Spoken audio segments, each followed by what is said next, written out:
燃え強がって飛び乗って風に流って青空昨日を越えろ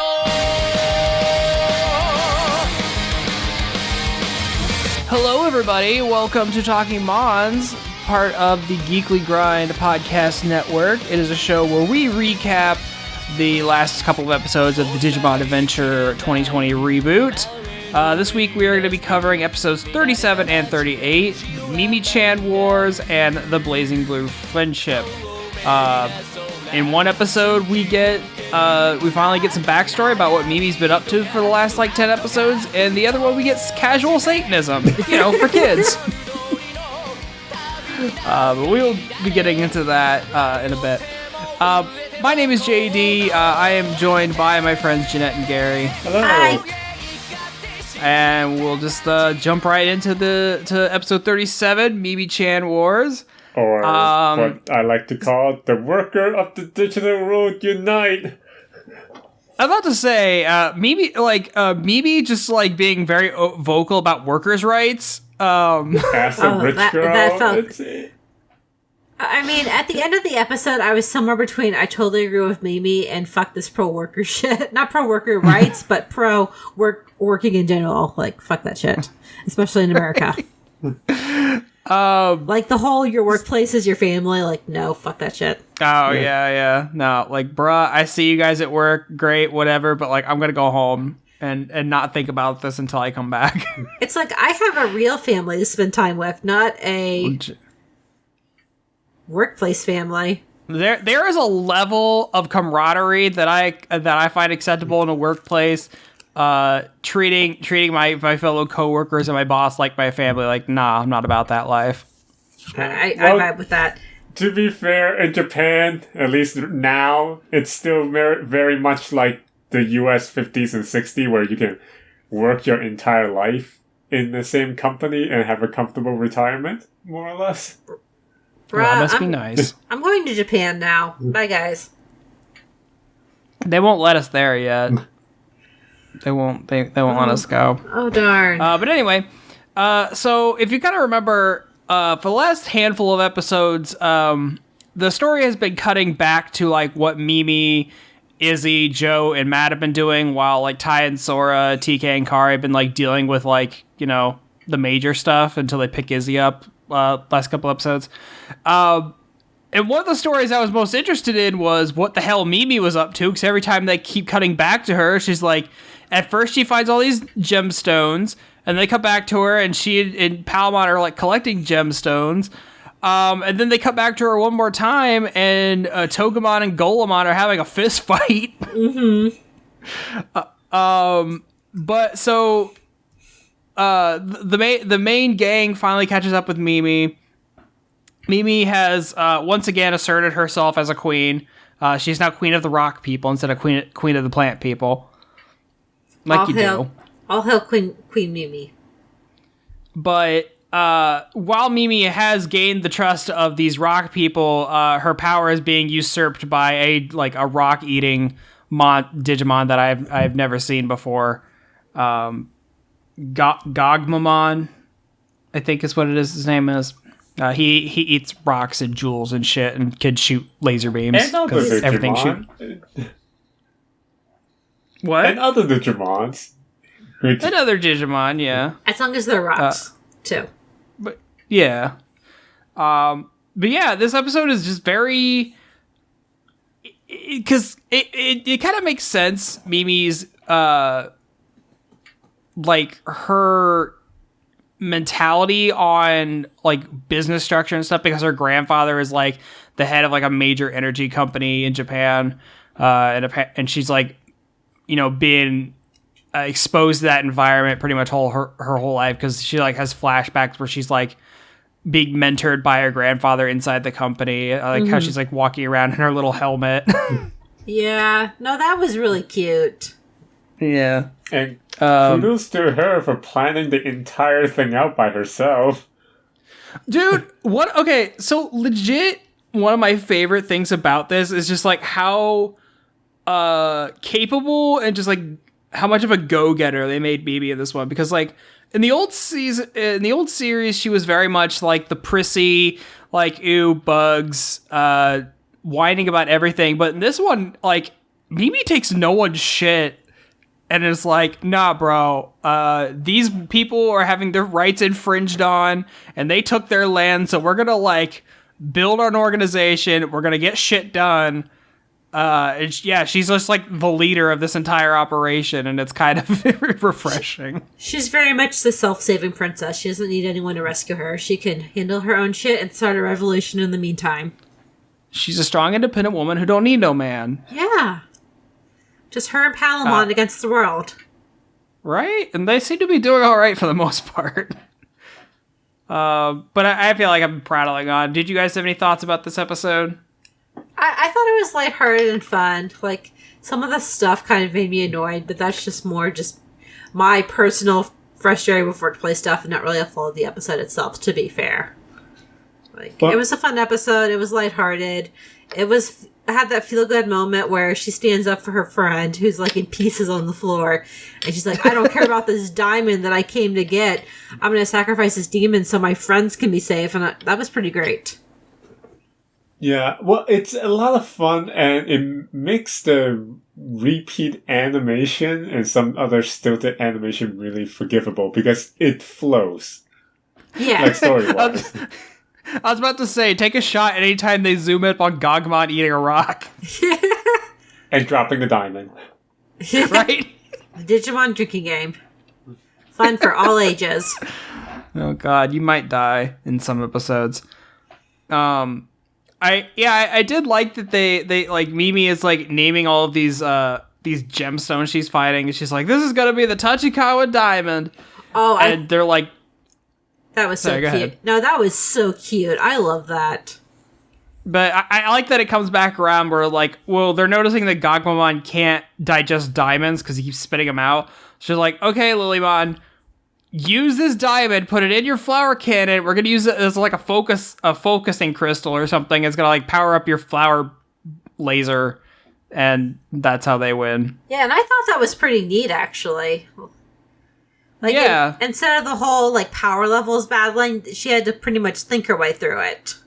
I was honestly expecting Rosemon to show up, like, for Lilymon to evolve, but that didn't happen. I actually prefer it this way.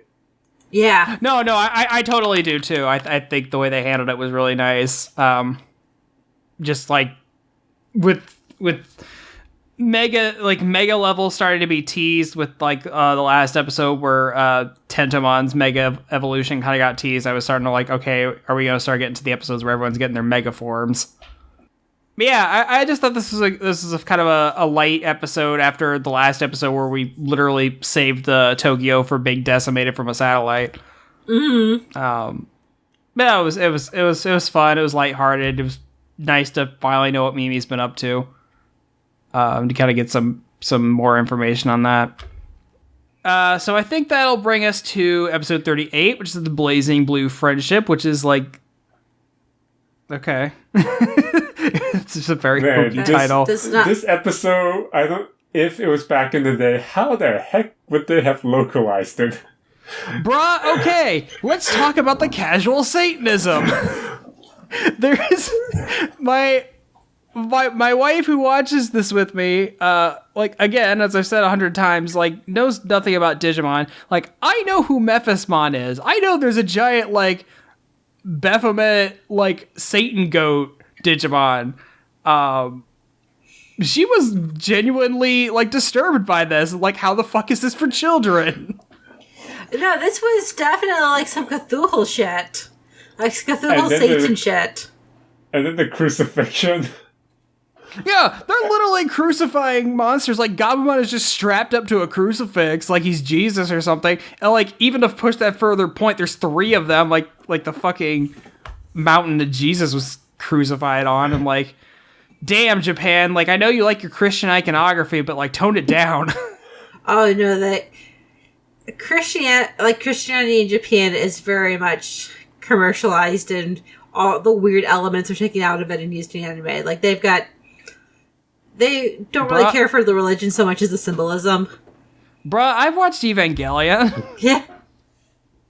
I was thinking about Gundam Wing, where like Hero is captured and they attach him to like the cross, like he and Duo do like the cross things. That's so weird. Japan's weird, man.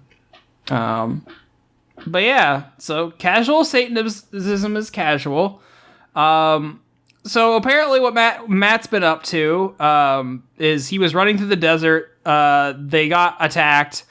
Mephismon is like using some demon spell to like drain the energy and life force from Digimon to power his black crystal that will in turn power up Millennium Mon. And then Joe shows up. Well, before that, it was they didn't get attacked. They were the ones who tried to rescue the other Digimon who were being sacrificed. Right. Well, yeah. Joe and Gomamon finally show up, and they just kind of pass over their story. Yeah, Joe's like, we were. I think what he says is like we were stuck in a bath with a bunch of roughneck Digimon, and like, yeah, but we don't need any further explanation. Joe shows up and he's still in a towel. They shot out from the ground. Yeah, in a towel. To be fair, I think we're in a flashback in the next episode to what was going on with Joe and focus more on that. So, at least that's what the preview seemed to hit. As well as some horrifying Digimon that I'm like, I'm not thrilled about the next episode. But it has Bergamot. It's got little hamburger dudes. One's got little potato wedges on his head. No. We're getting ahead of ourselves. Yeah. So, yeah, Matt has his weird friendship epiphany again, I guess. Literally, Matt's entire character arc is learning the power of friendship. Yeah. Everyone already has this, but apparently it has gone over his head for so long that he has to, like, have it beaten into him, almost literally. I like seeing him flashback, and we finally got to see how he met Gabumon and how their friendship started. Yeah. Yeah, because that was, like, completely glossed over. Like, I think even Ty asked him about, like, well, how did you guys meet? And Matt's like, I just don't have time for that shit right now. Yeah. And you're like, he just kind of shows up with Garurumon at the beginning of the series, so. Yeah, I like when Gabumon is like, I will be your friend, and Matt's like, fuck no, go away. Absolutely like, I not. Got time for this. And then it's like, go pick someone else to be your chosen one, not me. Damn. And then he eats an attack in the face. He does. And Matt picked him up and ran away. He did, like a good friend. I like that Matt literally powered through a satanic spell through the power of friendship. And again, I don't think it needed to happen, but I was really expecting Gabumon's mega evolution because it felt like a really good poignant moment where like Matt is like really coming to the terms with like, okay, I'm really good friends with this guy. I'm really exuding my crest attribute. But no, they just evolved to Weregurumon. Weregurumon gets this weird like triangle jetpack again, and they claw slash Satan goat to death. To be fair, it's not fully the power of friendship because Joe's got the power of history and science on his side to nullify the evil chanting. See, this is one of those things where I think that this means way more to the Japanese viewers than it does to me, because I don't know how this... Because the Satan Goat is putting out this like spell that keeps his weird like jumpsuit troops with laser fingers in line. But then Joe's like, he like sees his textbooks, like, I know what to do. And he like sits in like a meditation stance and just starts reciting off facts, like historical facts. At one point he starts reciting the periodic table. And apparently this works. Like he's like the power of being a nerd vibes with the energy of the universe and turns the troops good, and they bow to him. Yeah. And they just kind of start reciting pi off. Joe becoming the leader of a satanic cult, that was not the twist that I had on my Digimon bingo card. Joe the cult leader. Yeah. I just love how he accidentally did this too, because he was just trying to like get that voice, like the chanting voice out of his head. Well, it's weird because it's not the first time Joe has like had some like weird influence powers. Because I remember, like, back in the first series, there was an episode where, like, him and Sora, when everyone got separated, Gabumon, they were on this tiny island with the ghosts, and they used the power of prayer. They just the power of prayer is gonna save you, man. And I guess the power of studying works this time. In the old series, it made more sense. I mean, in the original like translation, it was like Buddha's chant, and of course that would scare away ghosts. But then here it's just math and history and science, which also makes sense, I guess. They're in a world made of data, so I guess citing is rattling off math maybe like works its way into the code of the world. I don't know. I'm just making shit up at this point. Well, you think that if that's true, then Izzy would be a god. I mean, Izzy basically is a god. Yeah. Like, Izzy knows how to like pick apart the universe that he's in through his computer and is like altering satellite trajectories and like, I don't know. Izzy, like, I'm telling you, Izzy is like... Izzy just casually hacks government systems. For fun. Yeah. He just does it to see if he can. No, this episode was fine. It was just, Matt and Gabumon, friendship building episode with, Joe helping. Joe is basically like and I helped of this episode. He did help a lot. I mean, with no, but it was like it's just like at the end where it's like Gobumon's like we did it, we beat the thing, and like Matt just kind of casually looks over and is like, and I guess Joe and Gabumon kind of helped, like just very casually brushing away their contribution to the fight. Hey, the fact that he acknowledged them at all, it's character development. It's true. We gotta have baby steps with Matt. But that climb, it was pretty cool. Like with all the horn missiles stuck to the side of the wall. Yeah, that was pretty cool. Yeah. Yeah. Where he helps Matt do his platformer-ing. Yeah, it starts doing his Assassin's Creed run. Yeah. Oh, exactly. But this episode like ends. Everyone is finally back together again.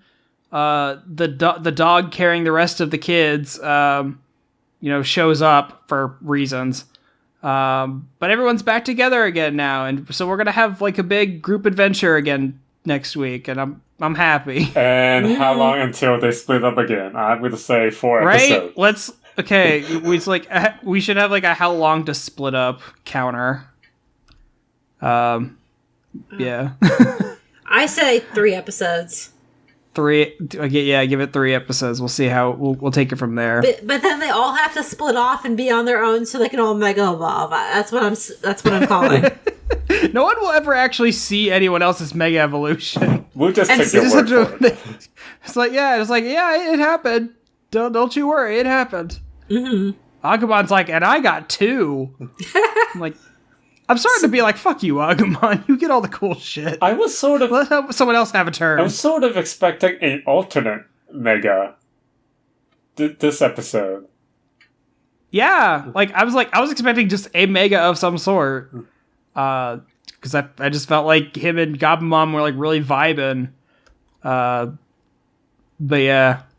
I guess it didn't happen, and I guess it'll happen eventually. Mm-hmm. Who knows? Well, that's about all I've got. Do you guys have anything else for today? No, I don't really have anything else. I think we covered all the points. The little encyclopedia for Leomon. Okay.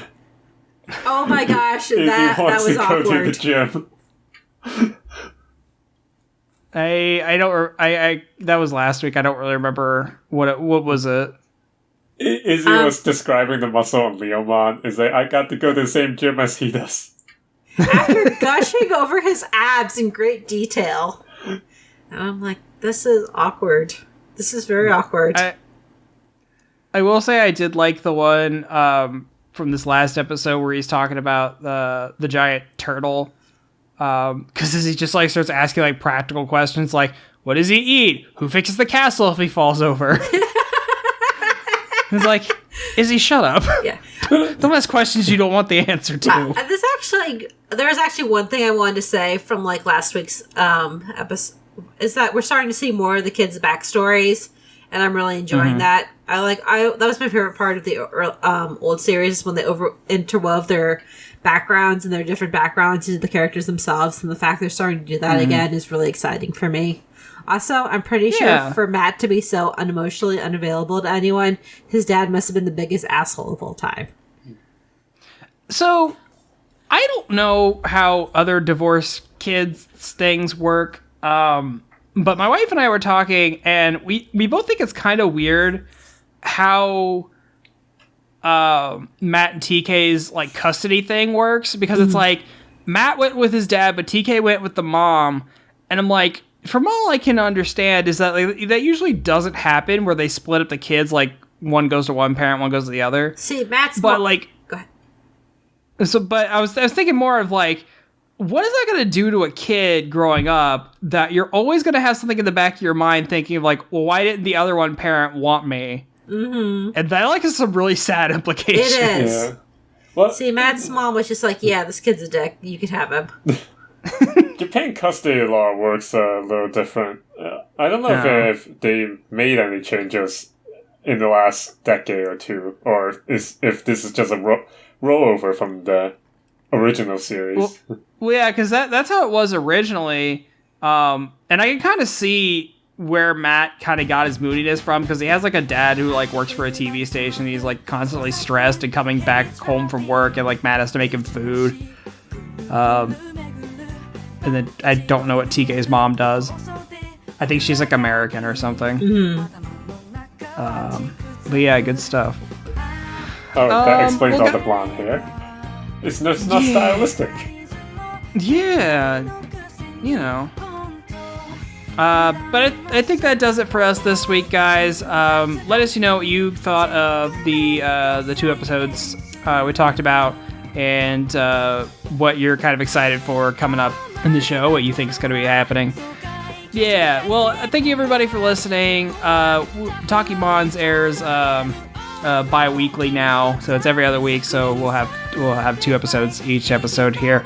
But until then, stay safe, and we'll catch y'all next time. Bye. Bye-bye.